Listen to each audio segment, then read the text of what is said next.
Anime के start में हमें एक स्कूल के दो सबसे फेमस बच्चे दिखाए जाते हैं। उनमें से एक लड़की जिसका नाम सुज़ेने था, वो स्कूल स्टूडेंट काउंसिल की प्रेसिडेंट थी, और दूसरा एक लड़का था जिसका नाम काजुकी था, और वो भी उस काउंसिल का वाइस प्रेसिडेंट था। वो स्कूल के हॉल में से गुजर रहे थे जब सभी उनके बारे में बात कर रहे थे कि वो दोनों कितने अमीर और हैंडसम दिखते हैं। दूसरी तरफ युसाटो, जो एक आम सा स्टूडेंट था, उसे कोई इतना खास पसंद नहीं करता था, मगर वो दिल का बहुत अच्छा था और लोगों की मदद करके उसे बहुत अच्छा लगता था। वो हमेशा से एक अच्छी जिंदगी गुजारने का ख्वाब देखता था, लेकिन स्कूल में उसका कोई भी खास दोस्त नहीं था। तभी एक दिन स्कूल में बारिश हो रही थी और सभी बच्चे अपने अपने घरों को जा चुके थे, मगर युसाटो छतरी न होने की वजह से अभी भी वहीं था। तभी उसे एक छतरी दिखती है, वो उसे लेने का सोचता है, मगर उसे ख्याल आता है कि ये किसी और की है और इस तरह उसे बगैर इजाजत की किसी और की चीज नहीं लेनी चाहिए। अब वो बारिश रुकने का इंतजार करने लगता है, लेकिन इस तरह बहुत टाइम बीत जाता है। तभी वहाँ पर स्टूडेंट काउंसिल की प्रेसिडेंट सुज़ेने आती है और उससे अभी तक वहाँ रुकने की वजह पूछती है, जिस पर युसाटो उसे बताता है कि वो बस जा ही रहा था। सुज़ेने को ये देख के बुरा लगता है क्योंकि वो स्टूडेंट काउंसिल की प्रेसिडेंट थी और सभी स्टूडेंट्स की जरूरियात का ख्याल रखना उसकी ड्यूटी थी, इसलिए वो युसाटो को अपनी अम्ब्रेला ऑफर करती है। तभी वहाँ पर काजुकी भी आ जाता है और उसे अपनी अम्ब्रेला ऑफर करता है। ये देख के युसाटो काफी हैरान होता है, उसे नहीं लगता था कि काजुकी उसके साथ इतना अच्छा सलूक करेगा। सुज़ेने खूबसूरत थी और काजुकी भी काफी हैंडसम था, और स्कूल के सभी खूबसूरत और हैंडसम बच्चे कभी किसी की परवाह नहीं करते थे, लेकिन काजुकी और सुज़ेने उनके उलट थे। काजुकी युसाटो को अपने साथ पैदल घर चलने को बोलता है। अब ये तीनों अपने अपने घरों के लिए पैदल निकल पड़ते हैं। रास्ते में वो एक दूसरे से बात कर रहे थे। तभी युसाटो सुज़ेने की तारीफ करता है कि वो कितनी खूबसूरत दिखती है, और अचानक ही उसके मुंह से ये बात निकलती है कि उसे लगता है कि सुज़ेने और काजुकी एक दूसरे को डेट कर रहे हैं। युसाटो ने ये बोल तो दिया था, मगर वो बोलने के बाद सोच रहा था कि उसे ये सब नहीं कहना चाहिए था, मगर सुज़ेने उसकी किसी बात का बुरा नहीं मनाती और उसे बताती है कि हम दोनों एक दूसरे के साथ वक्त ज्यादा बिताते हैं और शायद इसीलिए सभी बच्चों को ऐसा लगता है। युसाटो भी उसकी बात से एग्री करता है और कहता है कि हाँ, मेरा भी यही ख्याल है और मैंने ये सब सुना भी स्कूल में ही था। सुज़ेने उसे कहती है कि किसी की पीठ के पीछे बात करने से अच्छा है कि उसके मुंह पे कह दी जाए, और मुझे तुम्हारी ये बात अच्छी लगी कि तुमने मेरे सामने आकर मुझसे ये बात पूछी। अब मेरा ख्याल है कि तुम्हें इसका जवाब भी मिल गया है। इसके बाद वो तीनों एक दूसरे से पूछते हैं कि उन्हें उनकी ग्रेजुएशन के बाद क्या करना है। यहाँ पर उन सभी को कुछ अजीब महसूस होता है, जैसे कुछ होने वाला है, लेकिन कोई भी इस बारे में बात नहीं करता। तभी सुज़ेने उन्हें बताती है कि उसे लगता है कि वो इस दुनिया में कहीं और से आई है। सुज़ेने कुछ अलग और अजीब बिहेव कर रही थी। अब इसके साथ ही सुज़ेने और काजुकी को एक बेल की आवाज सुनाई देती है, और आहिस्ता आहिस्ता वो आवाज और ज्यादा ऊंची हो रही थी। उन्हें कुछ समझ नहीं आ रहा था कि आखिर ये आवाज कहाँ से आ रही है, लेकिन युसाटो को कोई भी आवाज नहीं आ रही थी। मगर वो जैसे ही आगे बढ़ने के लिए काजुकी और सुज़ेने की तरफ जाता है और उसके कदम भी उसी जगह पे आ जाते हैं जहाँ पर इस वक्त काजुकी और सुज़ेने खड़े थे, तो अचानक एक सर्कल उन सबके पाँव में जाहिर होता है, जिससे वो सभी एक और दुनिया में चले जाते हैं। दरअसल वो उस दुनिया का गेट था जिसके जरिए वो उस दुनिया में दाखिल हो चुके थे। उन तीनों में काजुकी और युसाटो को तो कुछ भी समझ नहीं आ रहा था, मगर ये सब देख के सुज़ेने, जो पहले से ही कुछ अजीब बिहेव कर रही है, अब भी वो काफी एक्साइटेड थी, और उसकी एक्साइटमेंट को देख के वो दोनों काफी हैरान। अब जैसे ही युसाटो अपनी आंखें खोलता है तो वो देखता है कि वो तीनों एक किंग के सामने बैठे हुए हैं। उस किंग का नाम किंग लोलाइट था। खुद को इस तरह एक नई ही दुनिया में देख के काजुकी और युसाटो को कुछ समझ नहीं आ रहा था, मगर सुज़ेने ऐसे शो कर रही थी जैसे वो यहाँ पहले भी आई हो। वो किंग उन्हें अपना नाम बताता है, मगर काजुकी को इस सब में कोई भी दिलचस्पी नहीं थी। वो इस बात पे गुस्सा होता है कि आखिर उन्हें उनकी इजाजत के बगैर यहाँ पे क्यों लाया गया है। काजुकी नहीं जानता था कि इस तरह किसी किंग के सामने सवाल करना उन्हें किसी मुसीबत में डाल सकता है, क्योंकि वो खुद एक ऐसी दुनिया से ताल्लुक रखते थे जहाँ पर हर कोई अपनी मर्जी से जीता था, मगर यहाँ पर उन्हें उनकी मर्जी के बगैर लाया गया था। काजुकी के इस तरह सवाल करने पर किंग लोलाइट के बॉडीगार्ड्स को गुस्सा आता है, मगर अभी किंग लोलाइट उन्हें ये सारी सिचुएशन समझाता है और बताता है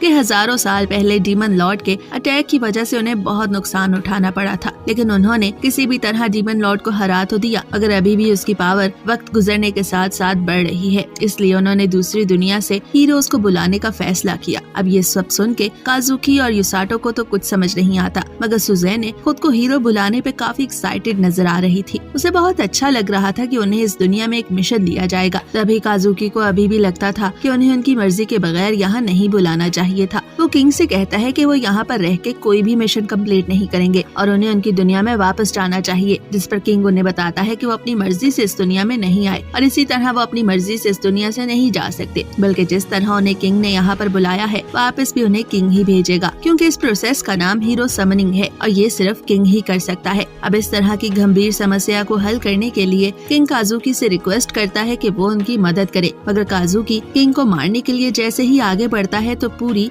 आर्मी काजुकी को अपने घेरे में ले लेती है। ये सब देख के युसाटो आगे बढ़ता है और काजुकी को समझाता है, मगर तभी वो सब देखते हैं कि किंग अपने घुटनों पर बैठा हुआ है और उनसे रिक्वेस्ट कर रहा है कि वो उनकी मदद करे। ये देख के वो सब हैरान हो जाते हैं, मगर उसी समय सुज़ैने जो अजीब बिहेव कर रही थी अब होश में आ जाती है और अपने सामने एक शख्स को इस तरह घुटनों पे देख के हैरान होती है। उसे कुछ भी याद नहीं था कि वो किस तरह यहाँ पर आए और अभी अभी किंग और काजुकी के दरमियान क्या हुआ। तभी वहाँ पर एक लड़की वेल्सी आती है, उन सबको बताती है कि दूसरी दुनिया में मौजूद ऐसे लोग जिन्हें बेल की आवाज सुनाई दे सके, दरअसल वो हीरोज होते हैं और हीरो समनिंग का मतलब दूसरी दुनिया से हीरोज को बुलाना ही है। अब यहाँ पर युसाटो को लगता है कि उसने तो कोई बेल सुनी ही नहीं थी, इसलिए वो कोई हीरो नहीं है, बल्कि वो तो सिर्फ काजुकी और सुज़ैने के साथ होने की वजह से यहाँ पर गलती से आ गया है। अब वेल्सी उन्हें एक ऐसे कमरे में लेके जाती है जहाँ पर एक बॉल के जरिए ये पता चल सकता था कि उनके पास कितनी मैजिक पावर है। काजुकी को लगता है कि युसाटो के पास मैजिक ना होने की वजह से वो कुछ अलग महसूस कर रहा होगा, मगर युसाटो उसे बताता है कि ऐसा कुछ भी नहीं है। तब वेल्सी उन्हें बताती है कि अगर कोई मैजिक नहीं भी है तब भी वो किसी हद तक अपनी मैजिक पावर को इस्तेमाल कर सकता है। अब सबसे पहले सुज़ैने अपनी पावर को चेक करती है। वेल्सी उसे बताती है कि उसके पास थंडर माना है और ये माना उसके पास काफी ज्यादा नंबर्स में है। माना दरअसल पावर को कहा जाता है। अब ये सुन के सुज़ैने खुश हो जाती है। काजुकी की बारी आने पे उसकी पावर को चेक किया जाता है तो पता चलता है कि उसके पास व्हाइट पावर है। इसका मतलब था कि वो अपनी आंखों से लेजर बीम्स पावर का इस्तेमाल कर सकता है और इसके अलावा लाइटनिंग स्वर्ड भी इस्तेमाल कर सकता है। अब ये सब सुन के युसाटो सुज़ैने को बोलता है कि तुम्हें ये सब इस तरह काजुकी को नहीं बताना चाहिए, उसे कुछ भी समझ नहीं आ रही होगी। दरअसल ये सभी कुछ काजुकी को वेल्सी नहीं बल्कि सुज़ैने बता रही थी, जिस पर सुज़ैने उसे चुप रहने को बोलती है। अब सुज़ैने का अपने साथ ऐसा बिहेव देख के युसाटो के तो सारे ड्रीम्स ही टूट जाते हैं। इसके बाद वेल्सी उन्हें बताती है कि व्हाइट पावर किसी किसी के पास होती है और उसे इस्तेमाल करके डीमंस को हराया जा सकता है। इन दोनों के बाद अब युसाटो की बारी थी कि वो चेक करे और ये देख सके कि उसके पास पावर है भी या नहीं और अगर है तो कितनी, जिस पर युसाटो अपना हाथ उस मैजिकल बॉल पे रखता है, लेकिन वो बॉल जो कलर शो करती है उसे देख के वेल्सी हैरान हो जाती है और वो एक लफ्ज कहे बिना ही युसाटो को वहाँ से लेके भाग जाती है और किंग के पास जाकर किंग को सभी कुछ बताने लगती है। वो बताती है कि सुज़ैने और काजुकी के पास काफी ज्यादा मैजिकल ताकत है, मगर युसाटो की कहानी मुख्तलिफ है, जिस पर किंग वेल्सी के साथ मजाक करता है कि कहीं युसाटो के पास डार्क मैजिक तो नहीं, मगर वेल्सी किंग को बताती है कि युसाटो की मर्तबा वो बॉल ग्रीन कलर का हो गया था। यह देख के किंग की आंखें तो खुली की खुली ही रह जाती हैं, बल्कि वहाँ मौजूद सभी लोग भी हैरान होते हैं। अब वेल्सी बताने लगती है कि ग्रीन मैजिकल बॉल का क्या मतलब है, जिसपे किंग उसे चुप होने को बोलता है, क्योंकि वो नहीं चाहता था कि वेल्सी अपने मुंह से इस बारे में कुछ भी बोले। ये सब देख के युसाटो को लगता है कि शायद उसके पास कोई बुरी मैजिक पावर है, इसीलिए सब उससे इतना हेट कर रहे हैं, जिस पर किंग उसे वहाँ से फौरन ले जाने को बोलता है ताकि उसे किसी महफूज जगह पर ले जाया जाए और ये बात किसी को भी पता न चले। ये देख के युसाटो पूछता है कि क्या उसके पास कोई खतरनाक पावर है। अभी वो ये बातें कर ही रहा था कि तभी वहाँ पर एक लड़की आती है। किंग नहीं चाहता था कि वो लड़की वहाँ पर आए, लेकिन वो वहाँ आ गई थी। उसका नाम रोज था। वो जानना चाहती थी कि क्या हीरोज को यहाँ पर बुला लिया गया है। युसाटो को देखकर वो पूछती है कि क्या ये कोई हीरो है, जिस पर किंग उससे झूठ बोलता है और कहता है कि नहीं, युसाटो कोई हीरो नहीं है। अब यहाँ पर युसाटो से वो बात करती है और उसे बताती है कि वो रेस्क्यू टीम की कैप्टन है, मगर रोज को देख के ऐसा लगता था कि वो लोगों की जान बचाती नहीं बल्कि लोगों को मारती है। ये देख के युसाटो भी उससे डर रहा था।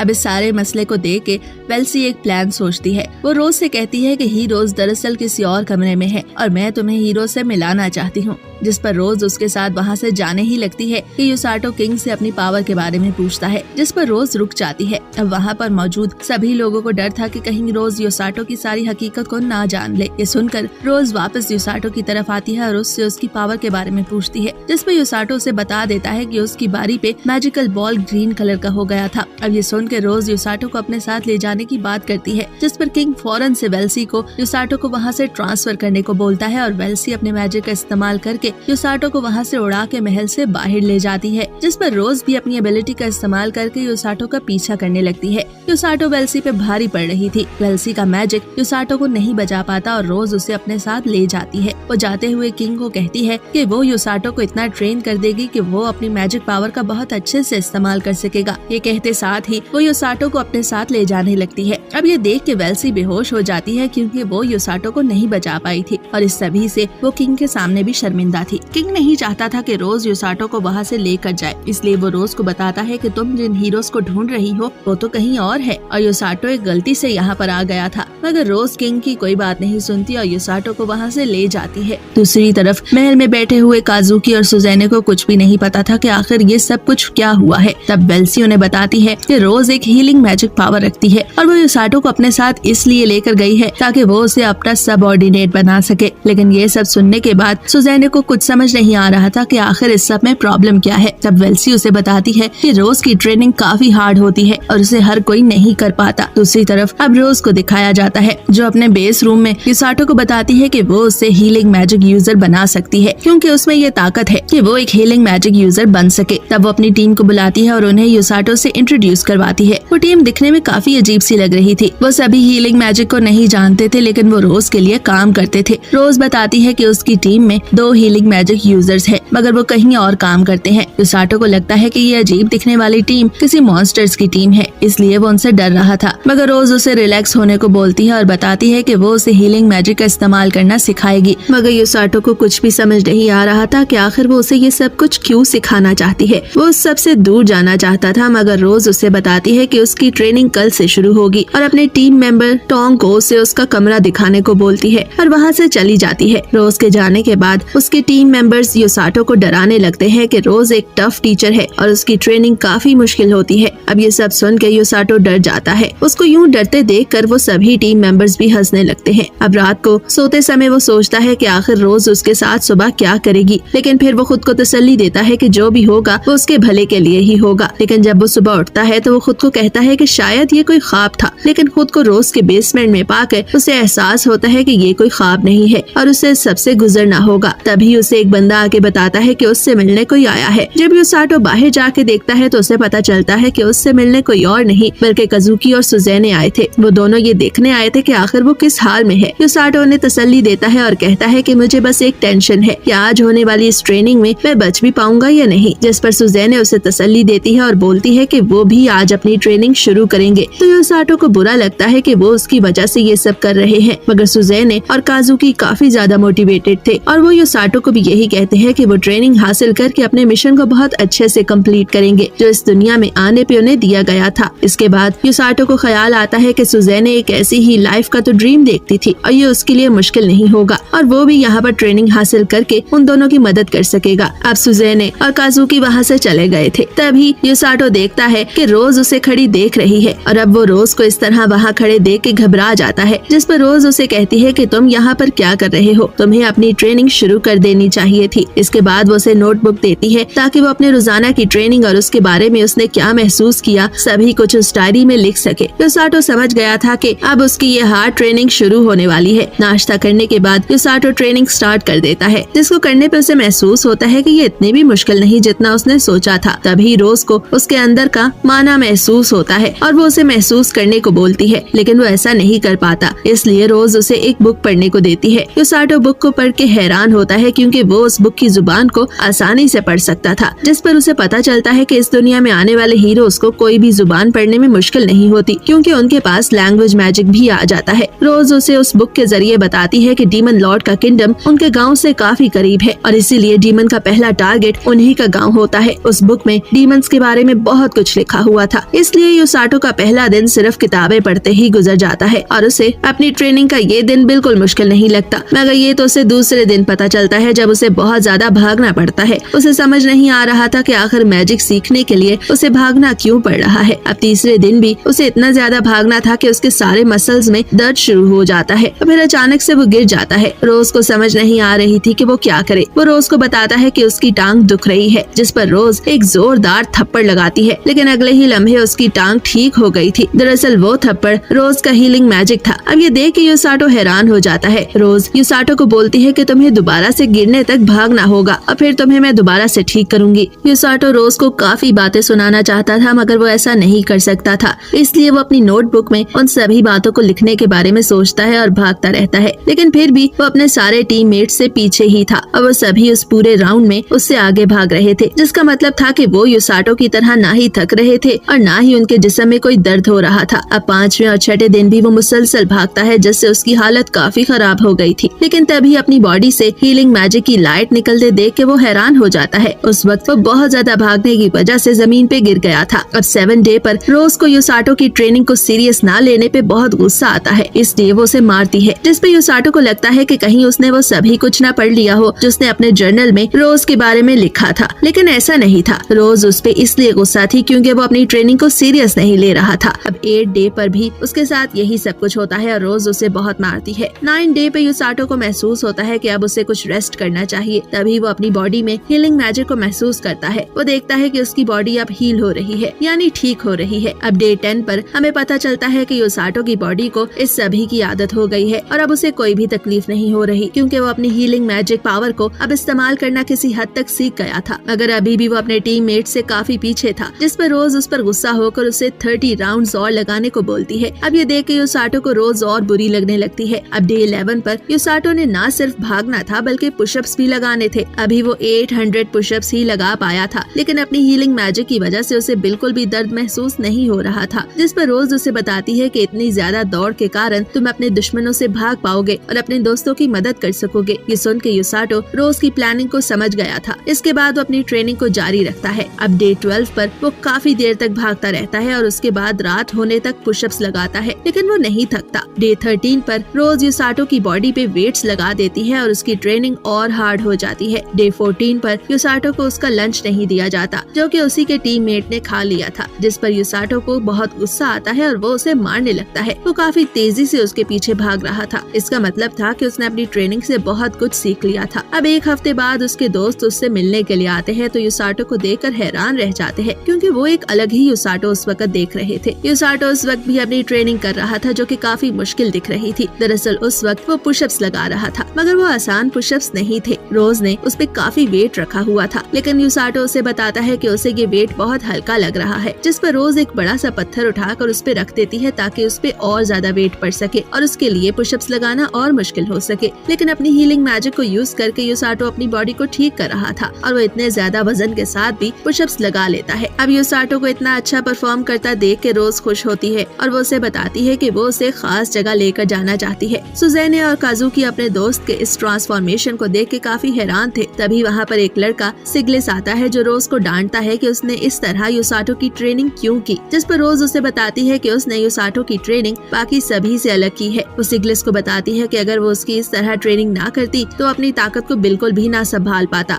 अब ये सुन के युसाटो हैरान होता है कि रोज उसे इस तरह ट्रेनिंग दे रही थी। रोज उसकी तारीफ भी करती है और कहती है कि युसाटो कभी हार नहीं मानता और मेरी कही हुई हर बात भी मानता है। इसके बाद रोज युसाटो को लंच ब्रेक लेने को बोलती है। अब युसाटो अपने दोस्तों काजुकी और सुजेने के साथ वहाँ से जाने लगता है। उनके साथ एक लड़की सिलिया भी थी, जो काजुकी और सुजेने की ट्रेनर थी और वो उस किंगडम आर्मी की सबसे स्ट्रॉन्ग नाइट थी। जब युसाटो को पता चलता है कि सिलिया एक नाइट है, तो वो काफी शर्मिंदा हो जाता है, क्योंकि वो उसे एक आम लड़की समझ रहा था। अब वो सभी खाना खाते हैं और युसाटो काजुकी को अपनी ट्रेनिंग के बारे में बताने लगता है, जिस पर काजुकी भी युसाटो को अपनी ट्रेनिंग के बारे में बताता है कि वो युसाटो की ट्रेनिंग जितनी मुश्किल नहीं थी। अब दोबारा से सुजेने वही अजीब हरकतें करने लगती है और युसाटो की शर्ट ऊपर करके उसके 6 पैक्स देखने लगती है। ये देख के युसाटो और वहाँ मौजूद सिलिया और काजुकी भी काफी अजीब महसूस करते हैं। तभी काजुकी युसाटो से बात करने लगता है, जिसको देख के सुजेने अपने होश में वापस आती है। युसाटो सबको बताता है कि शुरू में तो उसे ये ट्रेनिंग काफी मुश्किल लग रही थी, लेकिन वक्त गुजरने के साथ साथ अब वो आदी हो गया है। अभी वो आपस में एक दूसरे के साथ ये बातें कर ही रहे थे कि वहाँ पर युसाटो का वही टीम मेंबर आता है जो उसका लंच खा गया था और दोबारा से खाने पर उन दोनों के दरमियान बहस होने लगती है, क्योंकि युसाटो उसे पसंद नहीं करता था। अब ये बहस आहिस्ता आहिस्ता लड़ाई में बदल जाती है और वो दोनों एक दूसरे के साथ एक जबरदस्त लड़ाई करने लगते हैं, जिसे देख के युसाटो के दोस्त बिल्कुल परेशान नहीं होते, क्योंकि वो जानते थे कि ये सब युसाटो के लिए अब कुछ भी नहीं है। अब वो बड़े आराम से उस हट्टे कट्टे बंदे को हरा सकता है। काजुकी सोचता है कि यहाँ खड़े होकर वक्त जाया करने का कोई फायदा नहीं, हमें जाकर अपनी ट्रेनिंग को मुकम्मल करना चाहिए, और ऐसा ही ख्याल सुजेने का भी था। मगर जाते समय वो युसाटो को देख के सोचती है कि उन तीनों का इस दुनिया में आना उनके लिए अच्छा ही साबित हो रहा है। अब रात को युसाटो नहा रहा था। वो सोचता है कि इस ट्रेनिंग की वजह से उसकी बॉडी काफी चेंज हो गई है और अब वो जंग होने पे लोगों को भी बचा सकता है। मगर उसे समझ नहीं आ रहा था कि क्या उसका माइंड भी इतना ही ट्रेंड है जितनी उसकी बॉडी। अब अगली सुबह रोज युसाटो को उठाती है और उसे अपने साथ चलने को बोलती है। उसके टीममेट्स भी परेशान थे कि आज आखिर वो दिन आ ही गया। युसाटो को कुछ समझ नहीं आ रहा था कि वो सभी किस दिन की बात कर रहे हैं। बाहर जाने पे उसे पता चलता है कि आज रोज उसकी एबिलिटी को दुनिया के सामने शो करेगी, यानी युसाटो अपनी ताकत का इस्तेमाल आज सबके सामने करेगा। ये सुनते साथ ही वो घबरा जाता है और वहाँ से भागने लगता है, मगर रोज उसे किसी तरह अपने साथ बाहर ले ही जाती है। अब वो रोज से पूछता है कि वो किधर जा रहे हैं, मगर रोज उसे चुप रहने को बोलती है और उसे एक जंगल की तरफ ले जाने लगती है जिसका नाम डार्कनेस ऑफ लिंगर था, जहाँ बहुत बड़े बड़े मॉन्स्टर्स रहते थे। रोज युसाटो को बोलती है कि तुम तब तक वापस नहीं आ सकते जब तक तुम एक बहुत बड़े ग्रिजली को मार नहीं लेते। ग्रिजली दरअसल एक ऐसे रीछ या मॉन्स्टर को कहा जाता है जो देखने में काफी डरावना और बड़ा होता है और उसे मारना एक आम इंसान के लिए आसान नहीं होता। युसाटो रोज से कहता है कि ये सब कुछ करना मेरे लिए आसान नहीं है, जिस पे रोज उसे कहती है कि इतनी हार्ड ट्रेनिंग के बाद तुम्हारे लिए ये सब करना बहुत आसान है। मगर युसाटो उसे बताता है कि मैं अभी तक सिर्फ भागता रहा हूँ और तुमने मुझे किसी मॉन्स्टर को मारना सिखाया ही नहीं। मगर रोज उसकी कोई बात नहीं सुनती और उसे किक मार के जंगल की तरफ फेंकती है। दरअसल जब रोज ने उसे किक मारी थी तो उस वक्त वो और युसाटो एक पहाड़ के ऊपर खड़े थे और अब इतनी दूर से फेंके जाने पर युसाटो काफी पैनिक हो रहा था। अब वो आसमान से नीचे जंगल की तरफ गिर रहा था। तभी उसकी बॉडी ग्लो करने लगती है। उसे लगा था कि वो नीचे गिरकर मर जाएगा, मगर ऐसा नहीं था क्योंकि उसका हीलिंग मैजिक एक्टिवेट हो रहा था। अब जैसे ही वो जमीन पे गिरता है तो उसकी बॉडी एक शील्ड एक्टिवेट कर लेती है और वो अपनी हीलिंग मैजिक की वजह से अपनी बॉडी को कोई भी जख्म नहीं आने देता। यानी रोज ने उसे जो कुछ भी बताया था वो सच था और अब वो सरवाइव कर चुका था और इस तरह उसने खुद को बचा लिया था। अब ये सब देख के उसे काफी हौसला होता है और वो सोचता है कि वो उस रीछ को आसानी से मार लेगा क्योंकि वो 2 फीट लंबा ही तो होगा। मगर जब वो रीछ सामने आता है तो युसाटो के तो पसीने छूट जाते हैं क्योंकि वो काफी बड़ा रीछ था और उसके पंजे भी बहुत बड़े थे। अब युसाटो भागने लगता है। उसे लगता है कि इतने ज्यादा भागने की वजह से वो आसानी से रीछ से बच जाएगा, मगर ऐसा नहीं था। वो रीछ भी उस जितना ही तेज भाग सकता था। तब युसाटो सोच सोच के खुद को हौसला देता है कि उसने रोज जैसी जालिम लड़की की इतनी सख्त ट्रेनिंग को बर्दाश्त किया है तो वो उस रीछ का मुकाबला भी कर ही सकता है। अब युसाटो उस रीछ का सामना करता है, लेकिन तभी वहाँ पर उस रीछ की फैमिली भी आ जाती है जिस पर युसाटो दोबारा से भागने लगता है। युसाटो देखता है कि आगे एक वाटरफॉल है, इसलिए वो खुद की जान बचाने के लिए उसमें छलांग लगा देता है जिस पे वो रीछ वहाँ से चले जाते हैं और इस तरह युसाटो खुद को उनसे बचा पाता है। युसाटो के सामान में एक छुरी के अलावा खाने पीने का कुछ सामान था। वो सोचता है कि यहाँ पर सरवाइव करने के लिए रोज को उसे आग जलाने के लिए कुछ देना चाहिए था, मगर उसके पास ऐसा कुछ भी नहीं था। अब वो सोचता है कि आज तो वो किसी तरह इस रीछ से बच गया, लेकिन कल वो उसे निपटा देगा और फिर वो पत्तों का बिस्तर बनाकर उस पे सो जाता है। अब अगली सुबह वो रीछ की तलाश में दोबारा से निकल जाता है। वो देखता है कि शायद कहीं से उसे उसका सुराग मिल ही जाए और वो उसे मार सके, लेकिन तभी उसे झाड़ियों से कोई आवाज आती है तो वो समझता है कि उसका दुश्मन तो यहीं छुपा बैठा है, इसलिए वो अपने पास मौजूद छुरी निकाल लेता है। लेकिन झाड़ियों में तो एक छोटा सा खरगोश था जो कि जख्मी था। युसाटो अपनी हीलिंग पावर का इस्तेमाल करके उसके जख्म को ठीक कर देता है। वो खरगोश दरअसल एक मॉन्स्टर था और वो बात भी कर सकता था। अब युसाटो वहाँ से आगे चला जाता है जिस पर वो खरगोश उसका पीछा करने लगता है, जिस पर युसाटो उसे बताता है कि मैं एक बहुत बड़े मॉन्स्टर को ढूंढ रहा हूँ, इसलिए तुम्हारा मेरे पीछे आना तुम्हें खतरे में डाल देगा। मगर वो खरगोश युसाटो की कोई बात नहीं सुनता और उसके साथ चलने लगता है, जिस पर युसाटो को लगता है कि शायद वो खरगोश जानता है कि इस वक्त वो रीछ किधर है और वो यही बताने की कोशिश कर रहा है। युसाटो उसके पीछे जाने लगता है तो वो खरगोश उसे एक ऐसी जगह ले जाता है जहाँ पर वो रीछ अपनी फैमिली के साथ आराम कर रहा था।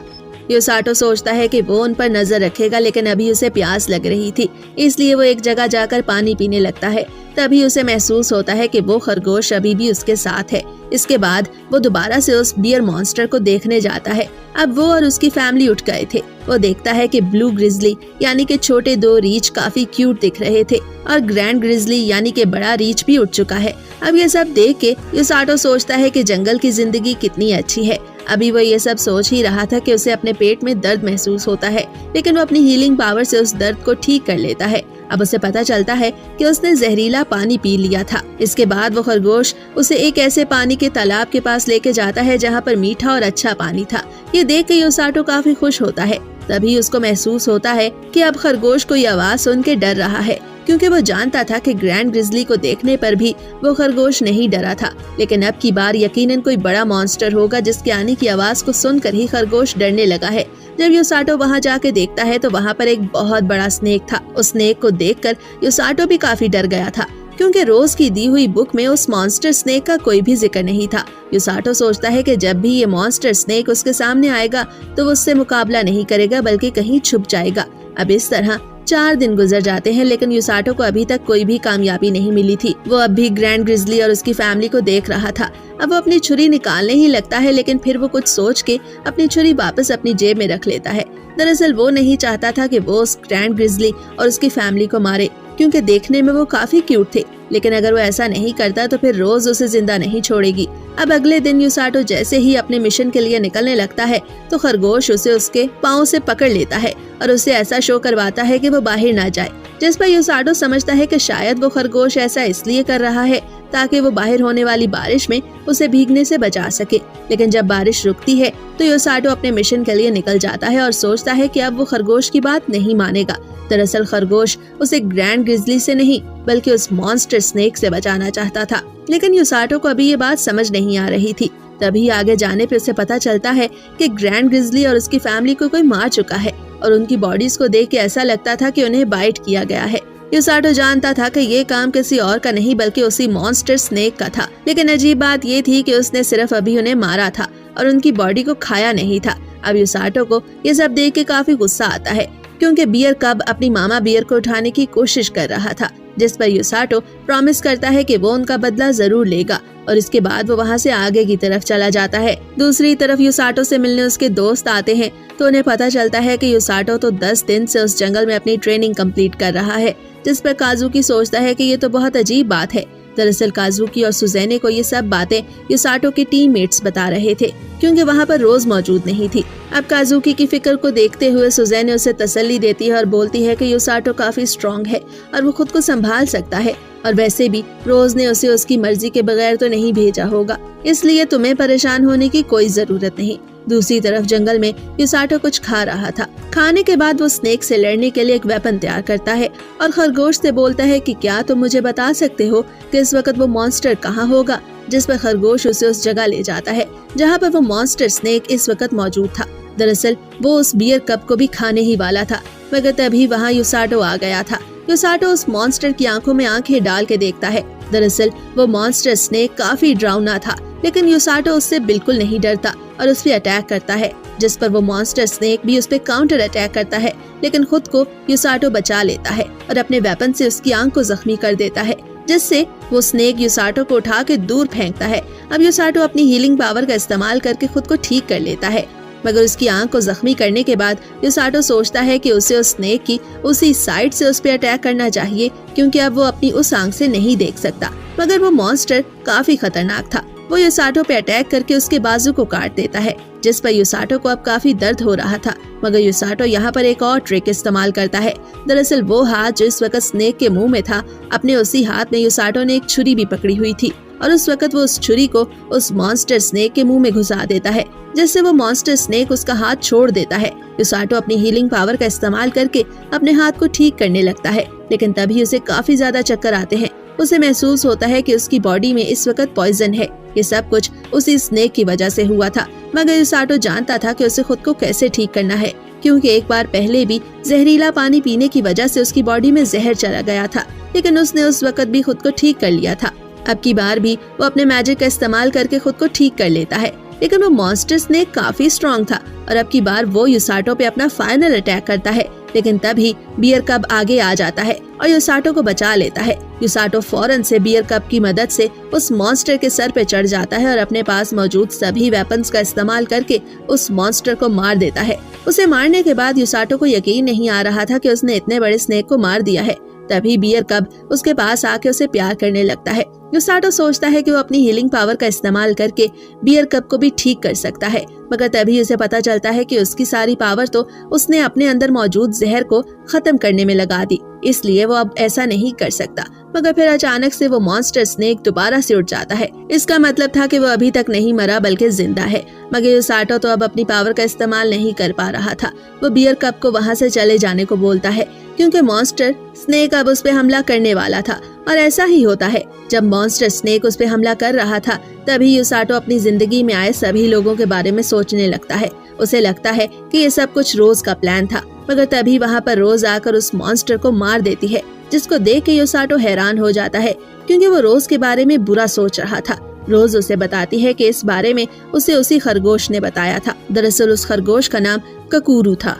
युसाटो रोज को इस तरह अपने सामने देख के हैरान था। वो रोज से पूछता है कि आखिर वो यहाँ पर कैसे आई, जिस पर रोज उसे बताती है कि उसे उस खरगोश ने, जिसका नाम कुकुरो था, युसाटो के बारे में बताया। दरअसल वो खरगोश रोज का पेट था और रोज ने ही उसे युसाटो पे नजर रखने को बोला था। इसीलिए कुकुरो खुद से युसाटो से नहीं मिला था, बल्कि रोज ने ही उसे वो सब प्लान करने को बोला था। रोज उसे बताती है कि मैं तुम पर नजर रखने के लिए तुम्हारे आसपास ही रहती थी, मगर मेरी कोशिश थी कि तुम इस ट्रेनिंग को खुद से सीखो, इसलिए मैं ज्यादा से ज्यादा खुद को तुमसे दूर रखने की कोशिश करती थी। लेकिन मुझे इस मॉन्स्टर स्नेक के बारे में नहीं पता था। दरअसल ये डीमन किंग की आर्मी ने यहाँ भेजा था और पिछली दफा जब डीमन किंग ने यहाँ अटैक किया था तो सिग्लिस उस स्नेक को मारने में नाकाम हो गया था, लेकिन मुझे ये अंदाजा नहीं था कि ये स्नेक ग्रैंड ग्रिजली को मार देगा। दरअसल ग्रैंड ग्रिजली इतने ताकतवर होते हैं कि एक पूरा आर्मी यूनिट भी उन्हें मिलकर नहीं मार सकता, जिस पर युसाटो को रोज की ये सारी प्लानिंग सुन के यकीन ही नहीं आ रहा था कि ये सब कुछ उसके साथ किसी और ने नहीं बल्कि रोज ने किया है। रोज उसे बताती है कि मुझे लगता था कि तुम इस सब में हार जाओगे, मगर तुमने अपने से ज्यादा ताकतवर दुश्मन से मुकाबला करके ये साबित किया है कि तुम एक अच्छे मैजिक यूजर बनोगे। तभी बियर कप को देखकर युसाटो उससे प्यार करने लगता है, जिस पर रोज युसाटो से पूछती है कि क्या तुम्हें ये बियर कप पसंद आ गया है, जिस पर युसाटो से बताता है कि इसके पेरेंट्स को ये स्नेक मार चुका था, इसलिए अब ये अकेला है। जिस पर रोज कहती है कि हम इस बियर कप को अपने साथ ले जाएंगे। अब रोज बियर कप को कहती है कि हम तुम्हें अपने साथ लेकर चल रहे हैं, जिस पर वो बियर कप भी मान जाता है और युसाटो को अपनी कमर पे बिठा लेता है। लेकिन फिर हम देखते हैं कि रोज बियर कप और युसाटो दोनों को अपने हाथ पे उठा लेती है और कहती है कि हम लोग घर वापस चल रहे हैं। रोज काफी गुस्से में युसाटो से कहती है कि मैंने सुन लिया था कि तुम मुझे गुस्से वाली बुला रहे थे। अब अगले सीन में हम लोग देखते हैं कि शाम हो जाती है। वो लोग जंगल से बाहर आते हैं। रोज युसाटो से कहती है कि तुमने क्वालिफाई कर लिया है, तुम बैटलफील्ड में मेरे साथ खड़े हो सकते हो। मैं जानती हूँ कि तुमने अभी तक बेसिक मूव्स नहीं सीखे हैं, लेकिन जिस चीज की जरूरत है वो तुम्हारे अंदर मौजूद है। रोज दरअसल उसकी हीलिंग पावर और दर्द बर्दाश्त करने की एबिलिटी के बारे में बात कर रही थी। वो बताती है कि हमारे स्क्वाड में जो बाकी 2 हीलर्स हैं उनके पास ये एबिलिटी नहीं है।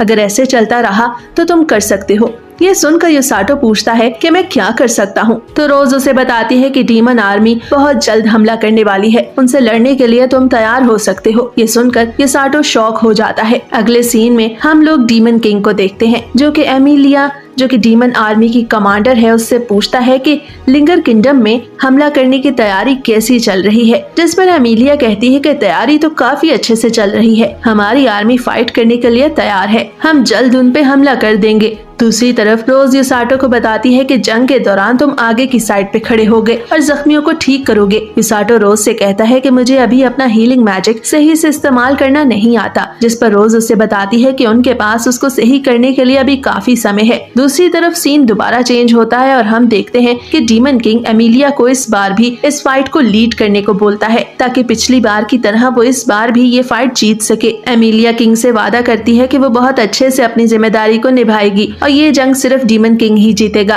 अब ये कहते साथ ही एमिलिया वहाँ से बाहर आ जाती है, लेकिन बाहर आने पर एक बंदा जिसका नाम हायरी लुक था उसे चिढ़ाने लगता है। एमिलिया उससे कोई बात नहीं करना चाहती थी। हायरी लुक उसे बताता है कि उसने एक और मॉन्स्टर बनाया है, उसे अपनी लैब में लेके जाता है और उसे एक ह्यूज स्नेक दिखाता है जिसका नाम प्रोटोटाइप 72 था। वो बताता है कि उसे इस दफा की बैटल में इस्तेमाल किया जा सकता है, जिस पर एमिलिया उसे कहती है कि तुमने जो पिछली दफा मॉन्स्टर बनाया था जिसका नाम प्रोटोटाइप 71 था वो बिल्कुल नकारा था। जिस पर हाईली रुक उसे कहता है कि प्रोटोटाइप 72 काफी पावरफुल है। एमिलिया उसे कहती है इस बार लिंगर किंगडम में भी सिग्लिस से ज्यादा पावरफुल लोग हैं और हमें इस बार और ज्यादा मेहनत करनी होगी। एमिलिया उसे बताती है कि लिंगर किंगडम के पास ऐसी रेस्क्यू आर्मी है जो जख्मी लोगों को दोबारा से सही करके वापस बैटल में ले आते हैं। इस तरह उनके जीतने के चांस और ज्यादा हो जाते हैं। इसलिए इस बार मैं रोज जैसी फाइटर से लड़ने के लिए अपने एक डीमन को भेजूंगी, क्योंकि डीमन किंग ने मुझे कमांडर बनाया है और एक कमांडर खुद से बैटल में हिस्सा नहीं ले सकता। एमिलिया जिस डीमन की बात कर रही थी उसका नाम इमोर्टल मेज ऑफ डार्कनेस था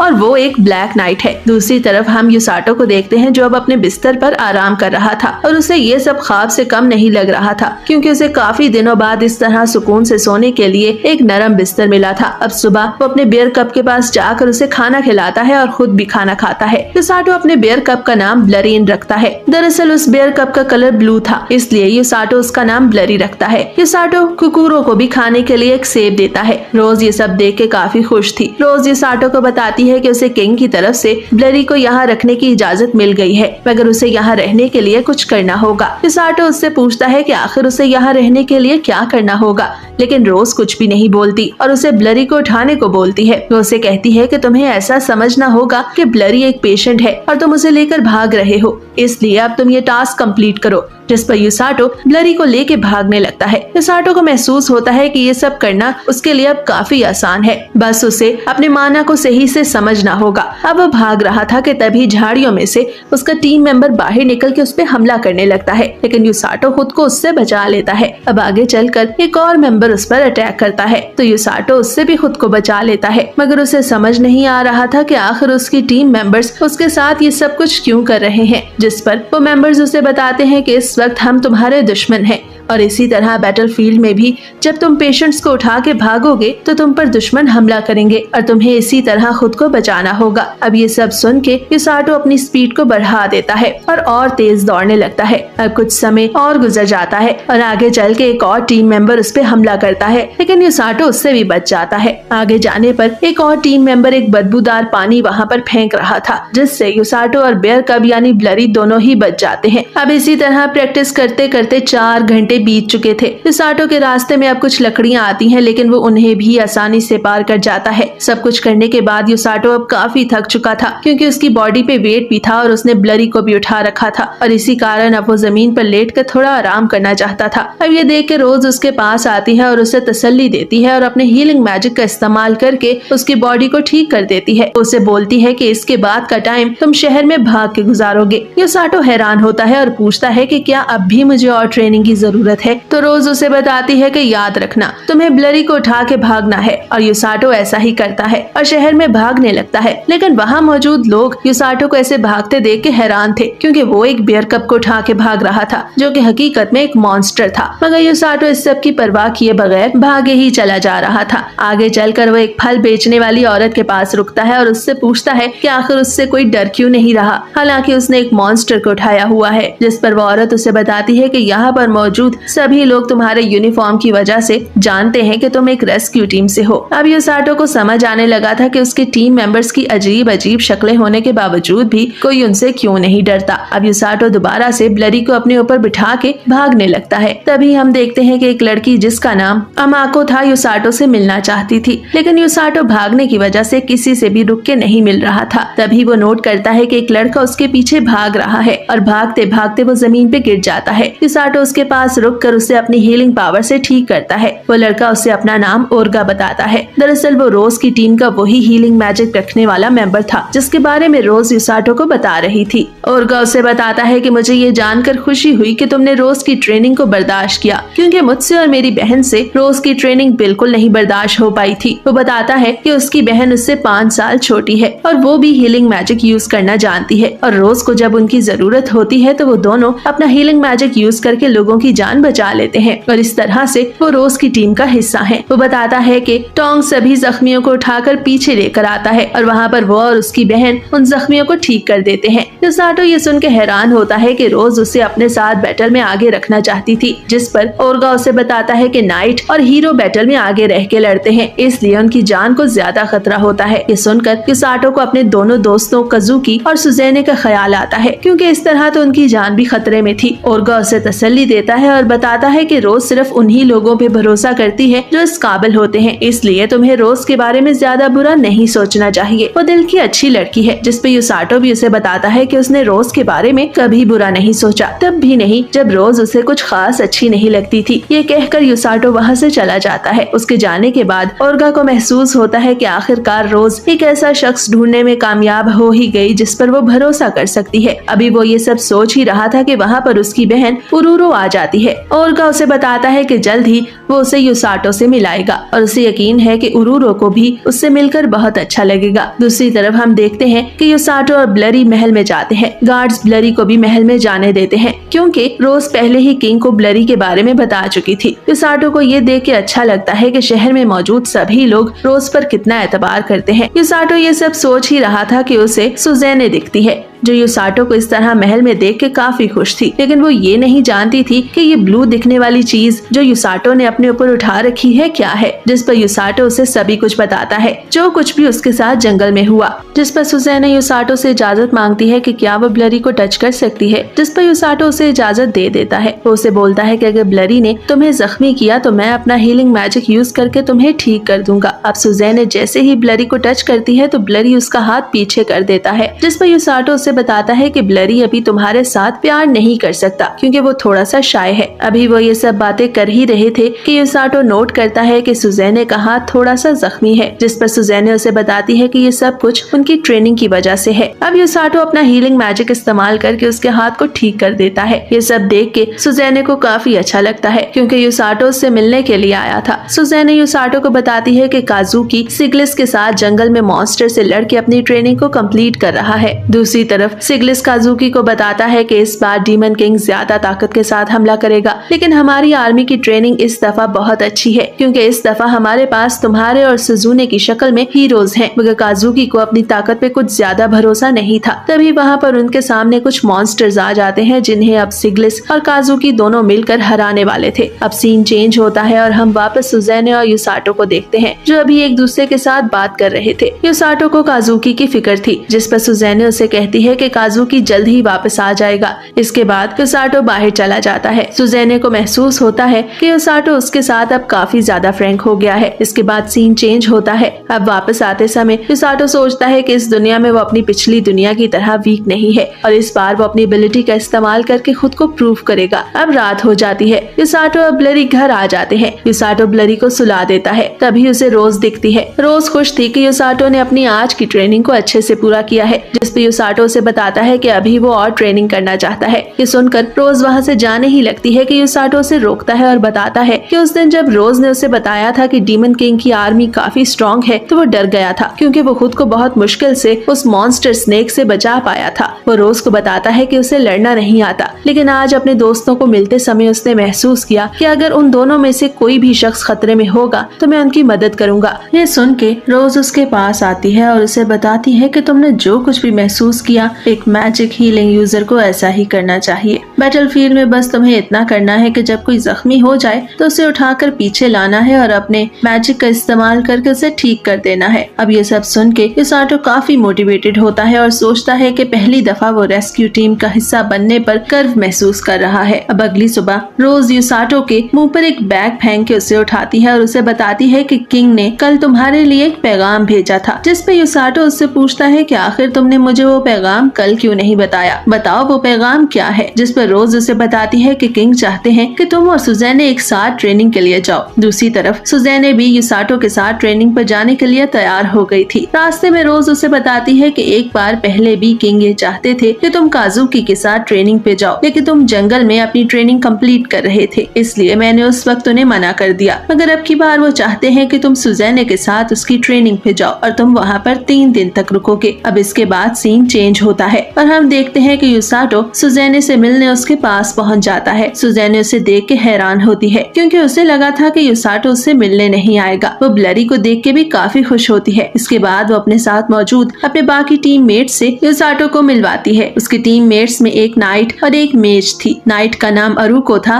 और मेज का नाम कोरेन। अरुको को देख के युसाटो को ऐसा लगता है कि वो पहले भी इससे मिल चुका है। तभी उसे याद आता है कि जब वो ब्लरी के साथ महल में आया था ताकि वो सुज़ैने को मिल सके तो उस वक्त अरुको ने ही उसे गेट पे वेलकम किया था। इसके बाद रोज सुज़ैने को बताती है कि युसाटो का हीलिंग मैजिक इतना ज्यादा ताकतवर नहीं है कि वो किसी मरे हुए शख्स को जिंदा कर सके। वो छोटे मोटे जख्मों और जहर को ही ठीक कर सकता है, इसलिए इससे ज्यादा उम्मीद मत लगाना। लेकिन मैं जानती हूँ कि तुम्हें सिग्लिस ने ट्रेनिंग दी है, इसलिए तुम लोग अपना ख्याल रख पाओगे। ये सब कहने के बाद रोज वहाँ से चली जाती है, जिस पर सुज़ैने युसाटो को बोलती है कि तुम्हारी टीचर तो काफी पावरफुल दिखती है। अब सीन चेंज होता है और हम देखते हैं कि काजुकी महल ने प्रैक्टिस कर रहा है, जिस पर प्रिंसेस उसके पास आकर उसे आराम करने को बोलती है। काजुकी प्रिंसेस को बताता है कि वो पहले ही बहुत आराम कर चुका है, इसलिए अब वो अपनी प्रैक्टिस को जारी रखना चाहता है, जिस पर प्रिंसेस सीलिया उसकी बात मान जाती है। दरअसल प्रिंसेस उसे अंदर ही अंदर पसंद करने लगी थी, लेकिन काजुकी को ये बात अभी तक पता नहीं थी। इसके बाद सीन वापस से सुज़ैने और युसाटो पे आता है। सुज़ैने उसे बताती है कि काजुकी अपनी ट्रेनिंग से बहुत ज्यादा थक गया था और इसलिए वो वापस आ गया और अब वो भी उसी जंगल में जा रहे हैं जहाँ काजुकी ने ट्रेनिंग की थी। सुज़ैने उसे जंगल का नाम बताती है जो कि डार्कनेस ऑफ लिंगर था और ये वही जंगल था जहाँ पर ब्लरी के पेरेंट्स मारे गए थे और युसाटो ने भी ट्रेनिंग की थी। युसाटो सोचता है कि इस जंगल में वापस जाने पे ब्लरी को उसके पेरेंट्स दोबारा से याद आने लगेंगे। अभी वो ये सोच ही रहा था कि सुज़ैने ब्लरी को दोबारा से टच करने की कोशिश करती है, क्योंकि ब्लरी सो रहा था, लेकिन युसाटो उसे ऐसा करने से मना करता है। तभी ब्लरी उठ जाता है, जिस पर युसाटो अब अपने पाँव पे उसे चलने को बोलता है, क्योंकि वो उसे मुसलसल उठा के थक गया था। जिस पर सुज़ैने ब्लरी को उठा लेती है, लेकिन ब्लरी का वजन इतना ज्यादा था कि सुज़ैने गिर जाती है। अब तभी कोरिन को महसूस होता है कि उनके आसपास कोई मौजूद है। तभी झाड़ियों से कुछ लोग बाहर आते हैं और उनसे उनके कीमती चीजें मांगने लगते हैं। यानी वो लोग कुछ गुंडे थे जो कि अब उन्हें लूटना चाहते थे। जिस पर युसाटो सबको कहता है कि तुम लोगों को डरने की कोई जरूरत नहीं, मैं इनसे निपट लूंगा। मगर उसे सुज़ैने को देख के बहुत हैरत होती है, क्योंकि सुज़ैने को ये सब कुछ एडवेंचर लग रहा था और वो बिल्कुल भी उनसे नहीं डर रही थी। दूसरी तरफ वो गुंडे ब्लरी को देख कर डर जाते हैं, लेकिन उनका लीडर उन्हें शांत रहने को बोलता है। वो उन्हें कहता है कि ये एक बच्चा है और इससे डरने की कोई जरूरत नहीं, इसे हम आसानी से मार सकते हैं। ये सुन के युसाटो को उन पे गुस्सा आता है और वो उन पे हमला करने ही लगता है कि सुज़ैने अपने थंडर मैजिक का इस्तेमाल करती है, जिसे देख कर युसाटो काफी खुश होता है। उसे बोलता है कि अगर तुम अटैक करोगी और उससे वो जख्मी हो जाएंगे तो मैं उन्हें हील कर दूंगा। जिसके बाद सुज़ैने उन पे दोबारा से अटैक करने लगती है। तभी कोरिन उन्हें बताती है कि यहाँ पर कोई और भी आ रहा है। अब वो जैसे ही पीछे मुड़ के देखते हैं तो वहाँ पर कुछ मॉन्स्टर्स आ रहे थे, जिसे देख के वो सभी हैरान होते हैं, क्योंकि वो मॉन्स्टर्स जमीन के अंदर रहते थे, लेकिन अब वो जमीन से बाहर आकर उन पे हमला कर रहे थे। वो मॉन्स्टर जैसे ही उन पे हमला करने लगते हैं तो युसाटो आगे बढ़ के सुज़ैने को बचाने की कोशिश करता है और ये करते समय वो खुद का बैलेंस नहीं रख पाता और वहाँ से नीचे गिर जाता है। लेकिन वो अपनी हीलिंग पावर को एक्टिवेट कर लेता है, जिसकी वजह से वो खुद को और सुज़ैने को बचा पाता है। नीचे गिरने पे उसे याद आता है कि ये तो वही वाटरफॉल है जिसमें उसने ग्रैंड ग्रिजली से बचने के लिए छलांग लगाई थी।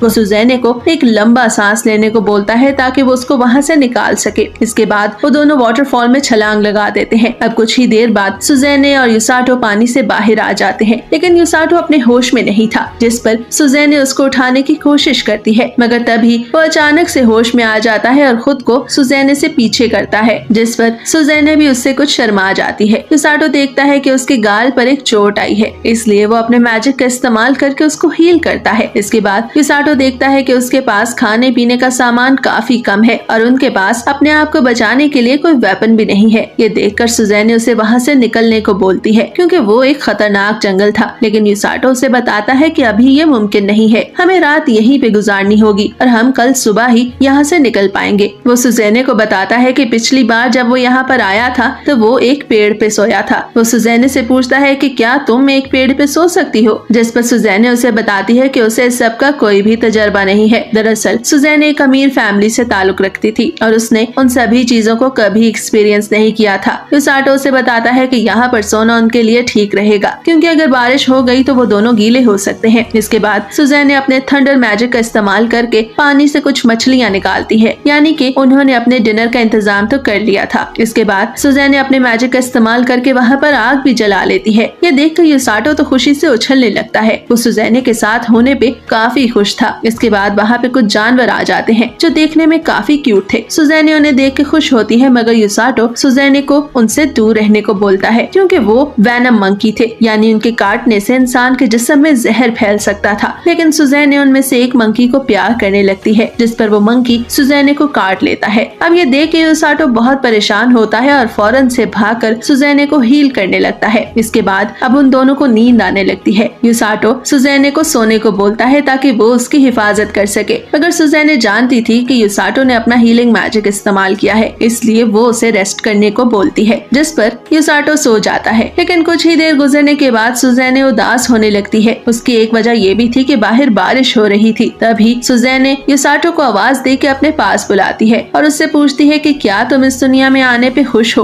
और क्या तुम वापस अपने घर जाना चाहते हो, जिस पर युसाटो उसे बताता है कि ये काफी मुश्किल सवाल है, जिस पर सुज़ैने उसे बताती है कि वो इस दुनिया में रहना चाहती है और वापस अपनी दुनिया में नहीं जाना चाहती। वो युसाटो से पूछती है कि क्या तुम इस सब की वजह जानना चाहोगे, जिस पर युसाटो से कहता है कि वो गेस कर सकता है। दरअसल सुज़ैने को पिछली दुनिया से ज्यादा ये दुनिया पसंद आई थी, जिस पर सुज़ैने उसे बताती है कि वो वापस अपनी दुनिया में नहीं जाना चाहती क्योंकि वो अपनी फैमिली और दोस्तों को पसंद नहीं करती। वो बताती है कि उसने अपनी जिंदगी बदलने का ख्वाब देखा था, फिर इस दुनिया में आने के बाद वो ख्वाब सच हो रहा है, जिस पर युसाटो उसे बताता है कि उसे लगता है कि वो और सुज़ैने एक जैसे हैं क्योंकि वो भी अपनी लाइफ को चेंज करना चाहता था, मगर इस दुनिया में आने के बाद उसे सिर्फ एक ही बात की फिक्र थी कि कहीं वो सुज़ैने और काजुकी के दरमियान ना आ जाए। मगर अब वो एक रेस्क्यू टीम का हिस्सा है और लोगों की जान बचाकर उसे खुशी होगी क्योंकि इस तरह वो सुज़ैने और काजुकी की मदद भी कर सकता है। अब ये सब सुन के सुज़ैने भी काफी मोटिवेट हो जाती है। वो दोनों फैसला करते हैं कि वो मिलकर इस दुनिया के लोगों को बचाएंगे। इसके बाद वो दोनों सो जाते हैं। दूसरी तरफ काजुकी जो महल में वापस आ गया था, उसको पता चलता है कि सुज़ैने और युसाटो मिसिंग है। दरअसल ये खबर सिग्लिस के पास आई थी जो कि उनके एक जासूस ने उन्हें दी थी। अब ये सब सुन के काजुकी काफी परेशान होता है। किंग उसे बताता है कि वो ये सब काजुकी को बता के उसे परेशान नहीं करना चाहता था, मगर प्रिंसेस का कहना था कि काजुकी से कुछ भी न छुपाया जाए, इसलिए मैं तुम्हें ये सब बता रहा हूँ। लेकिन काजुकी ये सब सुन के काफी परेशान होता है और किंग से उन्हें ढूंढने को बोलता है, जिस पर किंग उसे बताता है कि कल सुबह एक टीम उन्हें ढूंढने के लिए जंगल में जाएगी। अब काजुकी किंग को बोलता है कि तब तक तो बहुत देर हो जाएगी, इसलिए वो अभी इसी वक्त खुद उन्हें ढूंढने के लिए जाएगा। ये सुनकर रोज काजुकी के सामने आ जाती है और उसे ये सब करने से मना करती है। उसे बताती है कि उसे परेशान होने की जरूरत नहीं है क्योंकि सुज़ैने अकेली नहीं है, बल्कि उसके साथ युसाटो है और युसाटो को मैंने इतना अच्छा ट्रेन किया है कि जब तक वो सुज़ैने के साथ है सुज़ैने को कुछ भी नहीं होगा, इसलिए तुम्हें परेशान नहीं होना चाहिए। अब अगली सुबह सुज़ैने और युसाटो जंगल की तरफ जाने लगते हैं तो उन्हें कुछ आवाज आती है। दरअसल वो ब्लरी था जो उन्हें ढूंढता हुआ वहाँ पे आ गया था। उसके पीछे पीछे ही वहाँ पर अरुको भी आ जाता है जो कि काफी थक चुका था। अब अरुको पर युसाटो अपना हीलिंग मैजिक इस्तेमाल करके उसे ठीक कर रहा था। अरुको उसे बताता है कि ब्लरी को तुम्हारी स्मेल आ गई थी, इसलिए उसने तुम्हें ढूंढ लिया। अब ये सब सुन के युसाटो बहुत खुश होता है। अब ब्लरी दोबारा से कुछ सूंघने लगता है और उन्हें उसी जगह ले जाता है जहाँ पर वो अपने पेरेंट्स के साथ रहा करता था। लेकिन कुछ समय गुजरने के बाद वो वापस युसाटो के पास आता है और उसे वहाँ से चलने को बोलता है क्योंकि उनका वहाँ पर रुकना खतरे से खाली नहीं था और वैसे भी ब्लरी अब सिर्फ युसाटो के साथ रहना चाहता था, इसलिए वो सभी वहाँ से वापस जाने के लिए तैयार हो जाते हैं।